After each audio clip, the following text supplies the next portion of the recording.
Salut, bon matin la famille. Comment ça va tout le monde? J'ai une vidéo dans laquelle je vais vous parler d'un rêve que j'ai fait il y a 2 nuits. Et donc voici comment se déroule le rêve. Je vais aller droit au but. Vous savez, je ne veux pas vous faire perdre votre temps. Dans le rêve, je dormais dans mon rêve.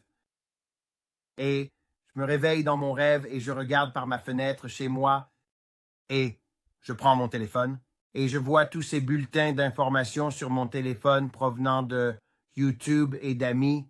Les gens essaient de me dire ce qui se passe et je vais regarder mon téléphone et je commence à voir ça. Il y a une annonce majeure du gouvernement des États-Unis et je vois le président, mais dans ce rêve, c'est encore le président Trump. Et le président Trump tient un podium avec le sceau présidentiel sur ce podium et il commence à parler et il porte un costume bleu avec une chemise blanche et une cravate rouge, comme il le fait d'habitude, vous savez, mais c'était un costume bleu, vraiment vif. Mais il avait un air très grave sur son visage et il a dit « Mes chers compatriotes », en gros, il dit « J'ai une annonce à faire. Il y a un autre virus » et il commence à expliquer à tout le monde que ce virus est en gros un nouveau virus qui va rendre le COVID insignifiant, qui faisait paraître le COVID comme un virus faible par rapport à ce nouveau virus. Le taux de mortalité était en train d'exploser encore plus haut que celui du COVID. Ça a commencé en Europe, ce qui était intéressant, et il faisait une annonce disant que nous allions de nouveau être confinés instantanément. J'ai eu l'impression que, oh, non, c'est ce que j'ai vu.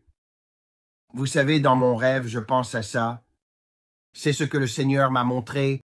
C'est le virus dont je vous ai tous avertis. Et le voilà, ça arrive. Et je pensais, vous savez, dans le rêve, je ne suis pas assez préparé. J'ai besoin de me procurer plus de fournitures. Il appelait à un confinement majeur. Il appelait à ce qu'il n'y ait aucun vol international entrant ou sortant. Il disait à tout le monde que nous allions de nouveau être confinés comme un confinement prolongé de 20 jours pour arrêter la propagation, parce qu'il y avait des cas en Amérique qui étaient ici et c'était dans le nord-est, et qu'il prenait les précautions nécessaires pour tout verrouiller à cause de ce qui se passait à l'étranger. Et donc les gens périssaient, comme je vous l'ai dit, et c'était des personnes obèses. Je ne suis pas sûr, je me souviens juste d'avoir regardé les nouvelles dans le rêve. Et puis, quand il a fait l'annonce que nous allions de nouveau être confinés dans le rêve, les gens ont paniqué. Et ils se précipitaient dans les épiceries, ils se précipitaient dans les supermarchés Walmart, tous, et ils balayaient tout, comme s'ils achetaient tout. Vous savez, tout ce qu'ils pouvaient attraper dans le rêve.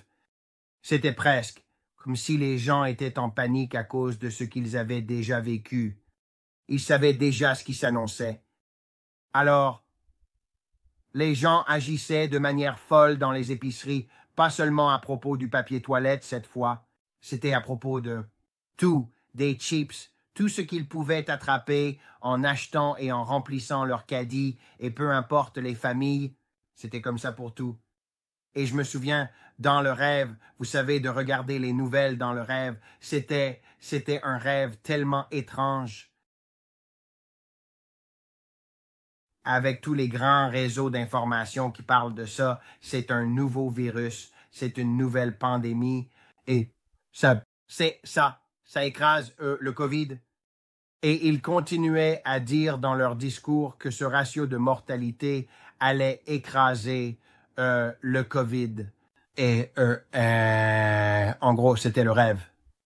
Mais je me souviens juste de m'être senti mal à l'aise dans mon rêve à cause de ce que le Seigneur m'avait déjà montré prophétiquement avant le rêve. Je vous avertis tous, et donc c'était juste, c'était très étrange. Alors je voulais juste venir ici et vous dire ça. Vous savez, je sais que ce n'est pas ça. Il a probablement dit, oh, ce n'était qu'un rêve. Vous savez, je n'ai pas des rêves comme ça. Je vous dis juste quand le Seigneur me parle, je le sais. Quand je me réveille et que je me souviens des choses et il me parle à travers ça aussi. C'est comme, le voilà encore. Je vous avertis. Et donc, je me suis senti, je n'ai pas dit quoi que ce soit, mais je devais le faire. Je veille. Si vous pensez que c'est de la pizza, j'ai mangé de la mauvaise nourriture ce soir-là, chinoise ou autre. Mais vous pourriez le prendre et le mettre sur une étagère. Mais je sentais dans mon cœur que c'était sérieux. C'était assez sérieux pour vous le dire à tous. Et je pensais que c'était cool, parce que Trump était derrière le pupitre. Il était derrière le podium en train de parler. Ce n'était pas Biden. Et donc, c'était intéressant. Et c'était au printemps encore. Je peux vous dire ça. Je pouvais voir les feuilles sur les arbres qui revenaient. Et c'était juste comme à chaque fois qu'ils ont tout verrouillé avec le COVID au printemps et ils le faisaient à nouveau. Mais comme je l'ai dit, cette fois, ça n'a pas commencé en Asie, ça a commencé en Europe et en Angleterre.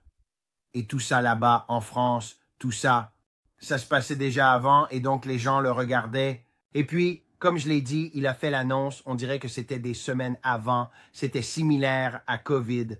Mais je trouvais intéressant qu'il n'y avait pas de vol, a-t-il dit. Il verrouillait tout le trafic aérien, il n'y avait pas de vols. Et je ne sais pas, j'ai même perçu qu'il verrouillait même les voyages d'État à État, qu'il n'autorisait pas les gens à voyager en avion d'État à État. Ce que je pense, c'est que ce serait exagéré. Mais, vous savez, c'est ce que je voyais, qu'il verrouillait les avions, les gens dans des zones fermées, parce que c'était un virus aéroporté.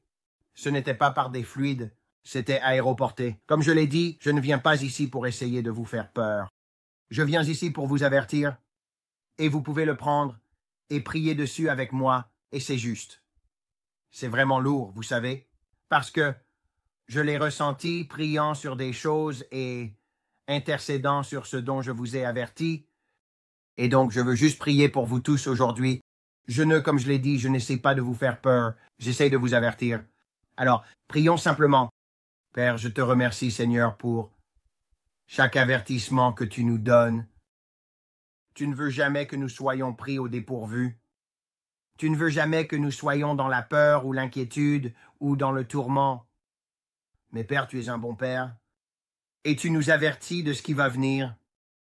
Et je te remercie, Père, que nous soyons préparés, pas seulement physiquement, pas seulement mentalement, mais Père, spirituellement, que Père, nous sachions qui nous sommes en Christ. Nous prenons notre autorité. Nous prenons notre juste place assis à côté de toi. Et Père, nous utilisons cette autorité contre toute maladie, contre toute affection.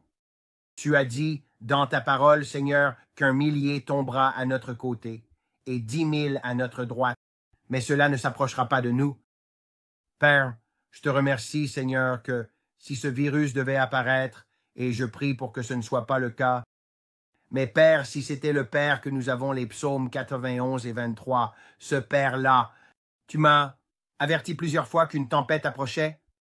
Tu m'as averti au sujet de ce virus. Je pense que c'est, la 3e fois maintenant que tu me parles de ça, même dans mes rêves. Je te remercie, Père, de nous protéger. Je te remercie, Seigneur, que nos anges nous porteront dans leurs mains, de peur que nous ne heurtions notre pied contre une pierre. Je te remercie, Père, que nous faisons ce qu'il faut pour prendre soin de notre corps, que nous perdons du poids, que nous faisons de l'exercice, que nous honorons nos temples. Père, que nous soyons en bonne forme physique et que nous vivions longtemps et que nous terminions en force. Je plaide le sang de Jésus sur chacun d'entre nous et je te remercie, Père, que tu as notre avenir.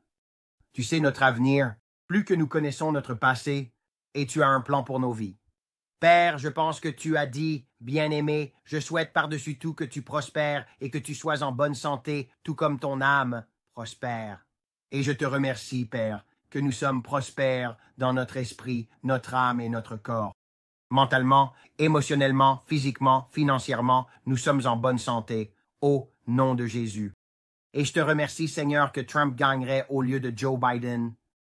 Je plaide le sang de Jésus sur notre nation, que nous aurions un leadership pieux si nous devions traverser quelque chose comme ça à nouveau.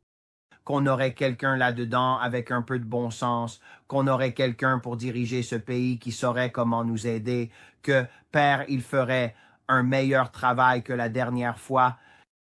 Père, je te remercie. Que nous n'allons pas avoir peur de quoi que ce soit qui arrive parce que nous te faisons confiance. Nous faisons confiance avec assurance à l'œuvre accomplie de Jésus-Christ, qu'il a payé le prix pour que nous puissions marcher dans cette vérité victoire. Sur la maladie et la souffrance, sur la mort et surtout, tourment de la peur, peu importe, Dieu, je sais que tu as un plan pour nos vies et tu as un plan pour ces personnes. Sur cette chaîne YouTube, je les bénis au nom de Jésus. Je bénis chacun d'eux. Je bénis leur mariage.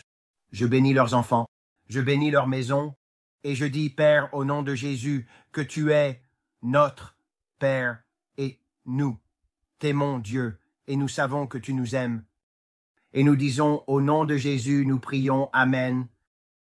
Donc, j'espère, comme je l'ai dit, j'espère que cela vous a béni aujourd'hui. Je voulais juste que tu saches, eh bien, j'apprécierais si tu pouvais aimer ma vidéo. Pour nous aider avec l'algorithme, commentez ci-dessous. Si vous avez eu des rêves au sujet d'un nouveau virus, si vous avez vu quelque chose arriver, si le Seigneur vous a averti de quelque chose qui était plus mortel que le COVID, je vous demande d'être poli dans la section des commentaires, d'accord? Ne soyez pas impolis, mais soyons juste amis ici. Essayons tous de bien nous entendre, d'accord? J'apprécie tout votre soutien. Que Dieu vous bénisse, les gars. Nous allons mettre un sourire sur votre visage et que Dieu vous bénisse tous. Je vais dire les gars parce qu'ils vont dire, vous savez, oubliez les dames. Je ne veux pas le faire. Désolé. Mets un sourire sur ton visage et une chanson dans ton cœur. Jésus vous aime tellement et nous vous aimons et nous vous verrons la prochaine fois. Passez une journée bénie. Au revoir.